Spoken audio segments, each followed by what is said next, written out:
Magandang araw, Atay Nosing. Maganda rin. Ano po ang dahilan bakit nagkaroon kayo ng isang paring CFD? Ito, simulang simula, ako ay CFD na noong 1993. Ako ni-graduate sa 20 topics sa CFD. Noon, si Darwin nag-aral pa ng grade elementary. At saka pagpunta na namin sa Tagbilaran, dito sa Cathedral, palaging may seminar kami every Wednesday. Si Oscar Adarne yun ang aming CFD coordinator. At mula noon, si Darwin ay sama sa akin na mag Bible study. Every week, Bible study kami tuwing Miyerkules. At saka noon, si Darwin ay gustong-gusto nga mag-speaker. At ang isang study siya ng baptism, bunyag, ang kanyang tema. At doon nagsimula na siya ay na-well-versed siya sa bunyag, lahat ng mga tanong Sa bautismo, about sa topic na bautismo. sa topic na bautismo. Noon dry run kami sa Cathedral, doon naman sa Cogon Parish, Cogon Shrine, at nakapasa siya. Simula noon, naging speaker na siya saan ang mga CFD sa mga iba't ibang Lugar. Dito sa Bohol. Diocese Tagbilaran.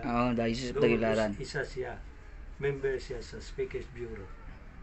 Diyan nagsimula na siya na bakit na CFD siya. Gayon ang simula.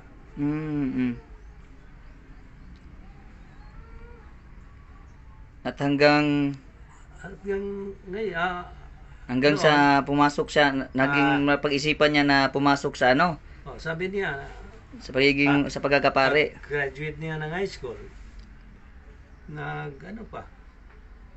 Nag-study pa siya sa BTI ng RAC, Refrigeration and Air Conditioning. Tapos niya yun. Katapos noon, nagtrabaho na siya sa Refrigeration and Air Conditioning. Simula nang nagtrabaho na siya, naisip niya na magpare. Sabi niya, "Pa, gusto kong magpare." Sige, kung anong gusto mo, suportahan kita. Yan, simula June of 2003 siya na umpisa sa seminar sa philosophy. Pre-college pa kayo, pre-college yun. Walang-wala kami, pero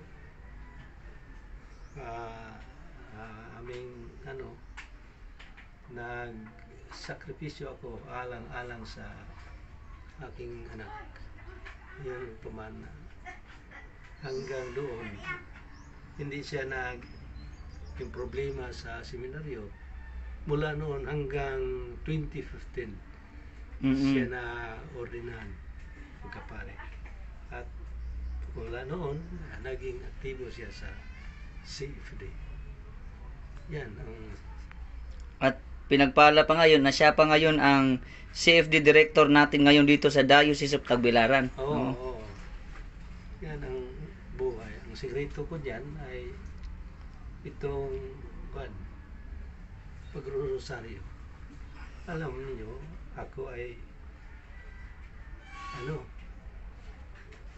sabungiro ako ng tao. Saan-saan ang sabong doon ako. Ako, mabsid lang ko sa trabaho at saka magpunta doon. Pero hanggang doon, wala palaging daming problema. Kasi ang asawa ko, ganda lang kung manalo ako. Pero kung hindi, away. Oo. Palaging nag-aaway.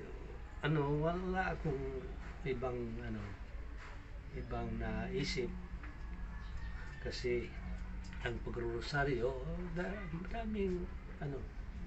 daming nagsabi sa akin na magrosaryo kayo. At saka naman, tuloy-tuloy akong nagrosaryo. Paminsan-minsan,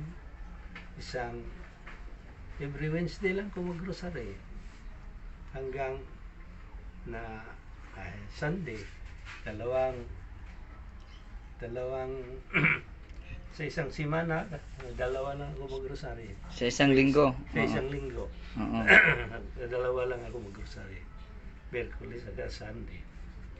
At iabot ang panahon na 3 na. Friday na rin. At iabot ang panahon na everyday. Kasi nakita ko kung alam ninyo yung St. Jude bus, sa likod noon may nagka-signage doon na Free the Rosary Daily. Sinunod ko yun. Yun yung dahilan. Bakit dahilan. araw-araw na? Araw-araw. Mas mabuti pala yung maglagay tayo ng isang instrumento din pala yan, yung maglagay tayo ng mga quotes ng mga saints or kahit mga sa ating mga sasakyan, di ba tay? Oo.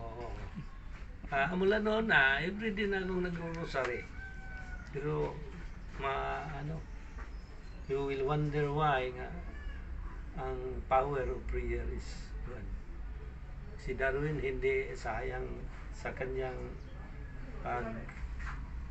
pagpasok sa seminaryo. Hindi siya na Regency. Regency.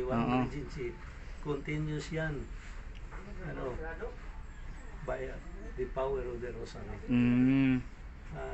Talagang talagang si Mama Mary she is really behind our success and our prayers. Kasi mulang nagro-rosary na kami sa pamilya.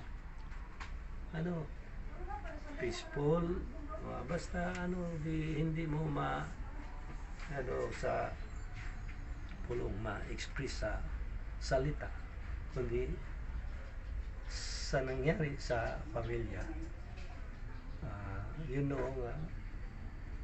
Ang aming pamilya ay karoon ng peace in the family. Maybe that results to a continuous prayer of the Rosary. Okay. Maraming salamat, Tatay Nosing. Walang anuman po.